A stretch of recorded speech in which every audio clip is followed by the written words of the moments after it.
Hey guys, welcome to Clockwork, Noodles for another breakdown of the Apothecary Diaries, episode number 17. I don't like it. It means we're slowly creeping towards that last half, and I've been enjoying this show so much, I just don't want it to end. But we have another fantastic video to break down today. Make sure you guys are subscribed. We have one more week left before I have to actually commit and give you my top 3 OPs, EDs, and current standing of animes. The midway review video will go out in roughly a week's time, and it's just a chance for me to touch base, say hi to everybody, basically say what I'm roughly feeling for the winter season so far. It's been a very interesting season, I will say. There are 2 songs battling head to head for the OP.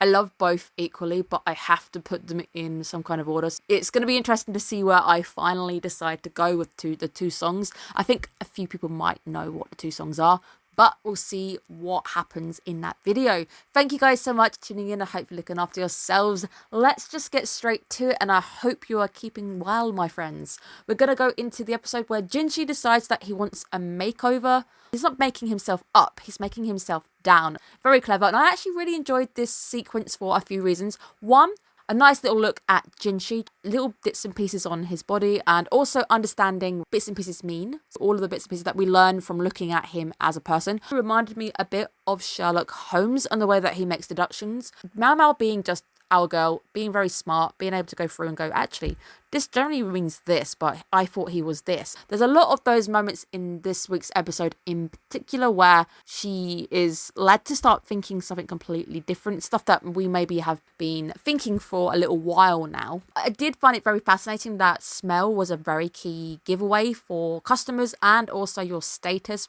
Jinshi, his heart must have stopped when she was literally down on his hand going, is she going to kiss my hand?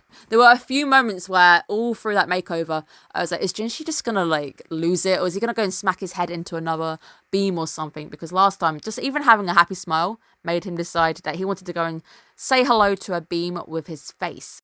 The girl gets to do everything that a lot of people in this comment section, even myself, would dream of, just staring at Jinshi's abs. It's the way that she's just staring so hard that, it's not because she is excited to see them. She's basically going, your anatomy doesn't fit the picture of what it is that I know about you.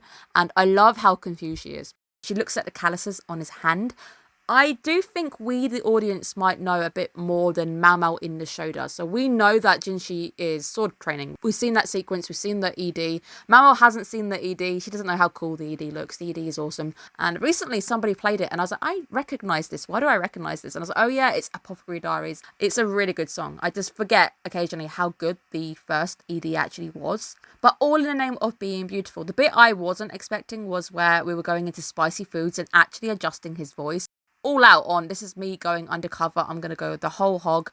The bit with the cotton in the cheeks, I just couldn't do. I don't like textures and things. Having to shove stuff up into my cheeks and stuff, it would have been a no-no from me. But seeing the lengths that he went to, I was like, hats off to him for actually being dedicated. And I think during the sequence where we have Siren getting her revenge on Mau, actually making her look pretty, because we know Mau doesn't like dressing up. She doesn't like the attention being on her. Funny that for her, she gets to be the pretty mistress. Really interesting name as well when she's going into what the endings actually mean. And Jinshi is as she says, it's not very masculine, but the cut on the end makes it, I guess, a bit harsher, which is very, very clever.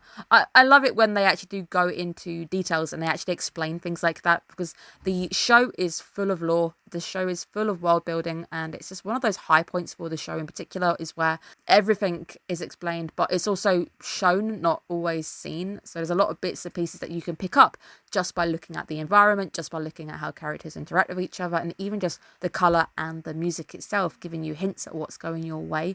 Now, I absolutely love this outfit on her. I did say I was waiting for an outfit, and I have been looking at a few just basic ones that I just buy if I didn't want to make one until I found the perfect one to make. I am very tempted to cosplay her. I really want to. I really love her. I've seen a lot of memes of Cats particular where they've actually put her instead, where I think last week she's picked up by Gaoshin. Somebody put the cat being picked up screaming and had Mau on it. It was just perfect. I have noticed with the community as a whole that spoilers are rampant, so I do try to avoid looking at anything in particular. Occasionally I do worry that I'm getting super smart or I'm picking up on things and I'm worried that I'm going to spoil it, but I'm like, wait, I don't know I'm spoiling things because I actually don't know what's going on. The role reversal section is fantastic. Both of them slowly getting into it, and you can see that he's more really into it. He's to experience having somebody like as my mistress. I'm going to really play the role. I'm going to dedicate myself to this role. And eventually she starts to really enjoy actually going, behind me, you're walking too fast. You can see that little smile on her face as she starts to enjoy really putting him in his place. I love these two. The chemistry between these two is just great. And I really was hoping we'd get to see him outside of the palace. Obviously, there's still somebody keeping an eye on them. And I love the fact that when it's yakitori, you see him also grabbing sticks because he wants to try it. Little moments like that really are attention to detail, but also world building, and it brings a smile to my face to see characters enjoying themselves. I do believe that Mau comes alive when it comes to food and poison. For me, I totally get it. She really is just me. I really would just come alive when it comes to the idea of tasting street foods. Also happy that Jinshi gets to eat some street food, but then I was shocked when he was like, oh no, I've had this before. And I was like, oh wait, dude. Pretty much in this entire episode, Jinshi's just screaming, I am not a eunuch. I think we all kind of had those vibes, even if you're like an anime only like me. There's a lot of vibes that go, he's not a eunuch, and plus we're going for a romance anime here. You can still have a romance with a eunuch. I think it's not exactly what these guys are angling for, and it's just obvious, and him obviously training as well, so that apparently is not what a eunuch would do. He kind of holds a higher status than is letting on. The bit I really liked was the bit where Mau, the first thing she thinks about is literally, I want to feed my dad. I think she even says my adoptive dad this week. He's the dad that stepped up. I love the amount of admiration she has for him. I love how she's like really going, he knows this, he knows that, I'm so proud, he's my teacher, I need him to live a little bit longer. Jinshi also asking questions and starting to make some deductions in his head, because obviously he's heard the story by Mr. Shady, and we're still going to call him Mr. Shady. I love the fact that somebody also used my nickname for him in the comments. Thank you so much. I do sometimes come up with fantastic nicknames apparently. The last time I got to do nicknames was in Golden Kamui, and we had Leaky Brain. Leaky Brain is the one that has just stuck. That probably means nothing because nobody watches the Golden Kamui, I swear.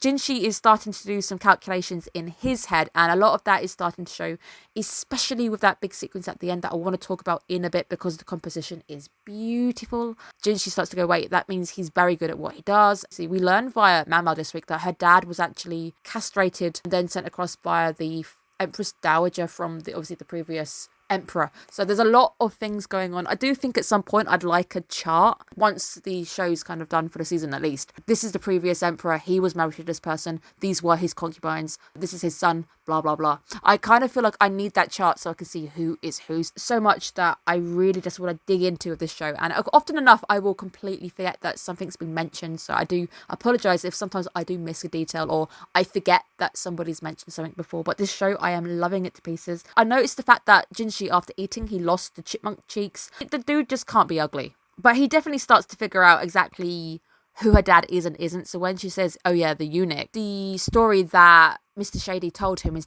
definitely playing on his brain, because I did wonder why he wanted to come out of the palace in the first place. Turns out he just really wanted that answer to that dark question that I gave my answer to it, and I got a bit of pushback. Some people were pushing back against my answer, but it's basically word for word what Mau says, so I'm a bit shocked that people were pushing back on a correct answer. The answer that Jinshi essentially wanted to know was, how do you devalue a courtesan? How would you do that? Conversation just swings into dark mode as soon as she's like, well, that's an unpleasant question, I think is what she says.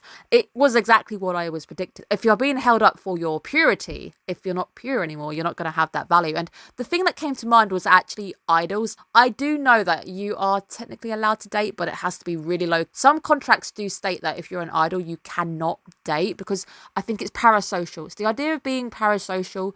This idol is singing for me, there's a relationship involved, people just don't like it, or there's scandals and stuff. Recently somebody did a video on some lies that you believe about idols. Dating is one where they're allowed to date, but I think it really has to be out of the media. It's really odd to me because my favourite voice actor is married. So over the moon that he is married, because I want him to be happy. So me personally, I'm just like, I just want the person I admire to be happy. You see the screen do this really cool composition trick. It ducks, essentially. The darkness of the ground. Most of the screen now is black. Jinshi's gonna get a big episode next week. Mr. Shady is coming back. Next week's episode is called Larkin. I do wonder if they're just gonna come out and say it. Just say it. Say it in the anime, because then I'm allowed to say it in my videos. I think Jinshi's hit the answer. And I am wondering if he's hit the same answer that I hit in my conclusions. It really was just a really nice bit of composition that I wasn't expecting, because you've got a very nice pinkish hue. Because if we're talking about the idea of love and passion, red is the colour you're going to want. But red is also a colour of danger. So if something did happen that was dangerous and was bad, it's also going to have that red colour used. So I love the use of the darkness, because it's a very dark question that we're asking, and Jinshi's finally got his resolve.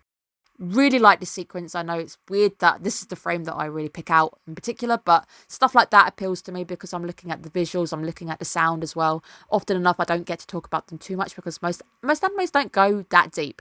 This anime is going that hard and that deep. Very excited to see what happens next week, because I think we're going to get some big reveals, some big juicy secrets coming out. What would be a halfway point for most of the new animes, this is basically the 3/4 mark. So we've only got 6 episodes to go. Very excited. So make sure you guys look after yourselves and let me know your favourite street food down below.